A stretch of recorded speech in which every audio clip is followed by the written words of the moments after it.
Hello बच्चों, आज हम पढ़ेंगे बहुत इंपॉर्टेंट टॉपिक है ये factor affecting the ionization enthalpy और एनर्जी। कौन कौन से फैक्टर हैं जो आयनाइजेशन इंथैल्पी को अफेक्ट करते हैं। फर्स्ट है nuclear charge, second atomic size, third penetration effect of electron, fourth screening effect of inner electron. First हम पढ़ेंगे आज न्यूक्लियर चार्ज। अब न्यूक्लियर चार्ज का जैसे कि आपको पता ही है क्या होता है न्यूक्लियर चार्ज। मैंने क्योंकि एटॉमिक रेडियस के उसमें भी पढ़ाया आपको, जस्ट मैं अभी पढ़ा देती हूँ आपको ये भी। जैसे लिथियम, फिर है बेरिलियम, मतलब लेफ़्ट टू राइट जब हम मूव करते हैं। बोरोन, बोरोन के बाद आ जाता है कार्बन, कार्बन के बाद नाइट्रोजन, नाइट्रोजन के बाद ऑक्सीजन, ऑक्सीजन के बाद फ्लोरीन और फ्लोरीन के बाद नियॉन।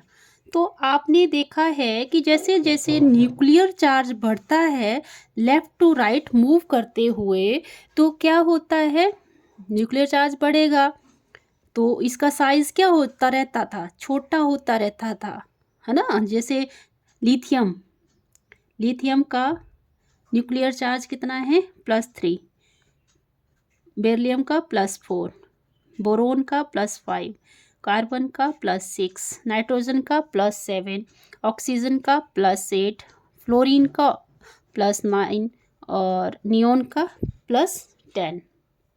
ठीक है, तो लिथियम का साइज़ क्या होता था,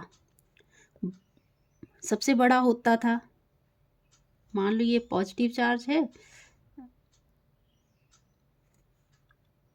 फिर इससे छोटा किसका होता है, बेरिलियम का, फिर बोरोन का, फिर कार्बन का, नाइट्रोजन का, ऑक्सीजन का, फिर फ्लोरीन का, फिर नियॉन का। तो लेफ़्ट टू राइट जैसे ही हम मूव करते हैं तो जो इसका साइज़ है ना, जो ये एटम है इनका साइज़ क्या होता रहता था, डिक्रीज़ होता रहता था। कि किसकी वजह से डिक्रीज़ हो रहा है, ये जो न्यूक्लियर चार्ज है, न्यूक्लियर चार्ज की वजह से, इफ़ेक्टिव न्यूक्लियर चार्ज जो यहाँ पे प्रेजेंट है उसकी वजह से जैसे ही हम लेफ़्ट टू राइट मूव करते हैं तो इफ़ेक्टिव न्यूक्लियर चार्ज बढ़ता है। ठीक है, बढ़ता है तो उसकी वजह से ये जो एटम का साइज़ है ये छोटा होता है। ठीक है, मतलब मैं एक एटम ले लेती हूँ, जैसे चलिए बता देती हूँ मैं। ये 2 एटम है, इसमें लिथियम के आउटर मोस्ट शेल में जैसे 2 और 1। ठीक है, फर्स्ट शेल में 2 इलेक्ट्रॉन और सेकंड शेल में 1 इलेक्ट्रॉन। बेरिलियम के केस में ये पॉजिटिव चार्ज न्यूक्लियस आ गया, यहाँ 2 इलेक्ट्रॉन, यहाँ 2 इलेक्ट्रॉन, यहाँ 2 इलेक्ट्रॉन, 2 और 3। तो यहाँ पे पॉजिटिव चार्ज, फर्स्ट शेल में 2 इलेक्ट्रॉन और सेकंड शेल में 3 इलेक्ट्रॉन। ठीक है, फिर 2 4, तो प्लस साइन, +2, फर्स्ट शेल में 2 इलेक्ट्रॉन और सेकंड शेल में 4 इलेक्ट्रॉन। फिर यहाँ पे फर्स्ट शेल में 2 इलेक्ट्रॉन, 2 5 और सेकंड शेल में 5 इलेक्ट्रॉन। 2 6, फर्स्ट शेल में 2 इलेक्ट्रॉन और सेकंड शेल में 6 इलेक्ट्रॉन। ठीक है, फिर 2 7, फर्स्ट शेल में 2 इलेक्ट्रॉन और सेकंड शेल में 7 इलेक्ट्रॉन।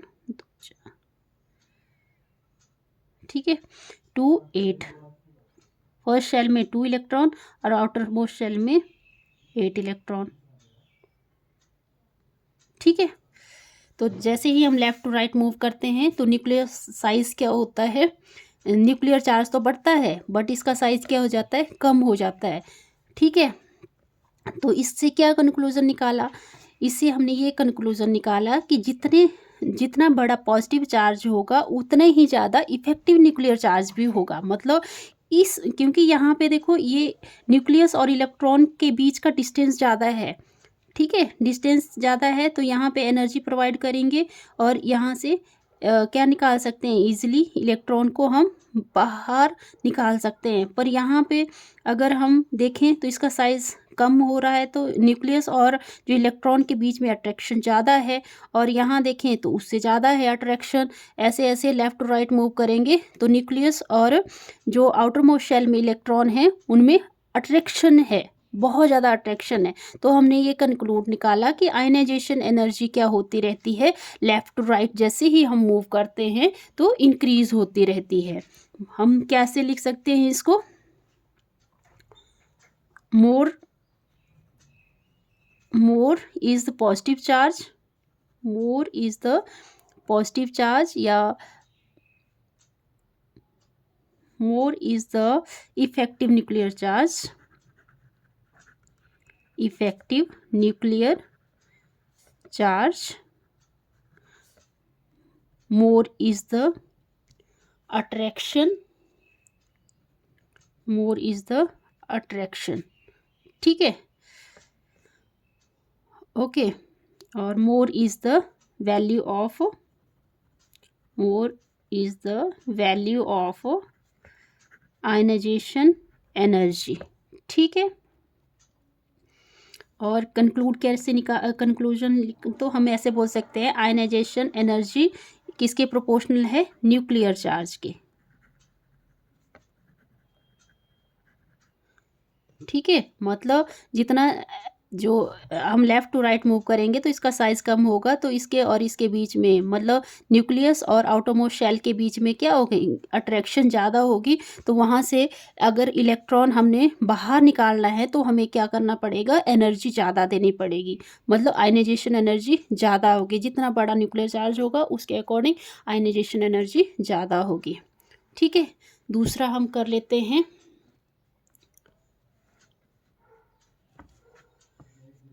दूसरा है एटॉमिक साइज, एटॉमिक साइज और रेडियस भी बोलते हैं इसको, सॉरी, एटॉमिक साइज और रेडियस। चलो देखते हैं क्या होता है इसमें। जैसे एटॉमिक साइज बढ़ता है तो जैसे हम ये वाला केस लेते हैं, डाउन द ग्रुप वाला, लिथियम, सोडियम, पोटेशियम, रेबियम, सीजियम, ठीक है, लिया ना करो रब से फरियाद, ठीक है। तो जैसे ही हम डाउन द ग्रुप जाएंगे, देखो अब लिथियम का एटॉमिक नंबर 3 और 2 और 1 इसका इलेक्ट्रॉनिक कॉन्फ़िगरेशन, मतलब फर्स्ट यहाँ पे न्यूक्लियस है, फर्स्ट शेल में 2 इलेक्ट्रॉन और सेकंड शेल में 1 इलेक्ट्रॉन, ठीक है। सोडियम का एटॉमिक नंबर है 11, 2 सेकंड शेल में 8 और थर्ड शेल में 1 इलेक्ट्रॉन, मतलब सेंटर में 1 इलेक्ट्रॉन, सॉरी ये न्यूक्लियस, और ये फर्स्ट शेल में 2 इलेक्ट्रॉन, सेकंड शेल में 8 इलेक्ट्रॉन और थर्ड शेल में 1 इलेक्ट्रॉन।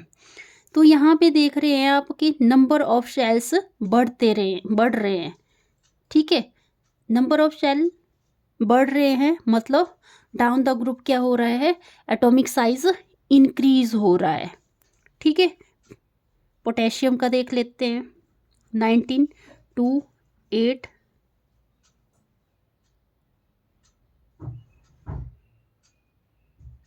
8, 1, मतलब यहाँ पे फर्स्ट शेल में 2 इलेक्ट्रॉन, सेकंड शेल में 8 electron, third shell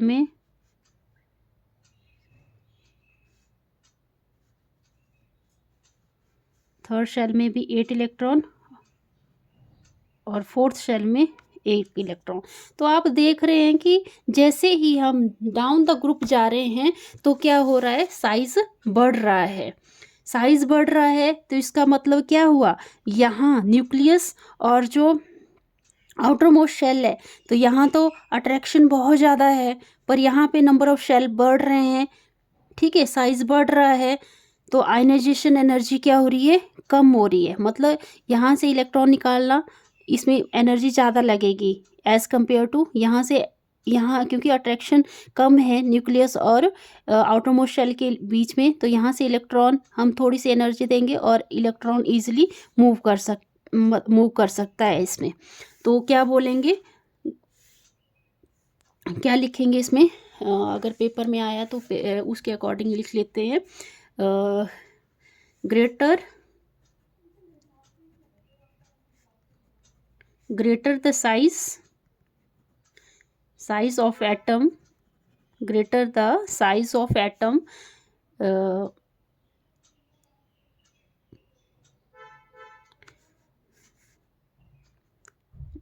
the force of attraction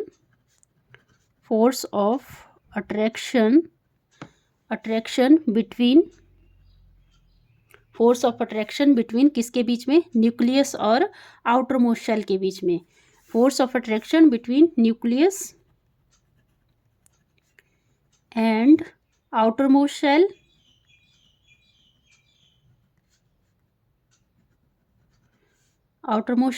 electron decreases. Outermost shell electron decreases and hence removal of electron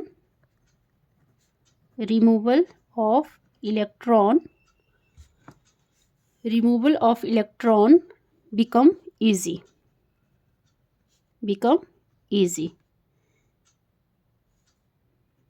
by giving a small amount of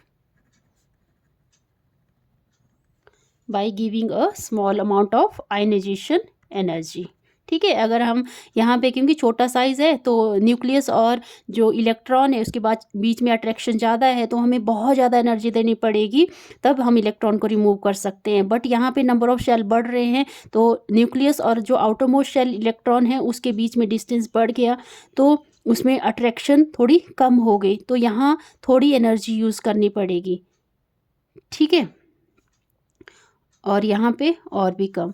तो क्या बोल सकते हैं हम कि आयनाइजेशन एनर्जी किसके इन्वर्सली प्रोपोर्शनल होती है, एटॉमिक साइज के। ठीक है, ionization energy is inversely proportional to atomic size, मतलब आयनाइजेशन एनर्जी अगर ज़्यादा है तो एटॉमिक साइज कम होगा। ठीक है, अगर यहाँ पे आयनाइजेशन एनर्जी कम है तो एटॉमिक साइज बड़ा होगा। Thank you.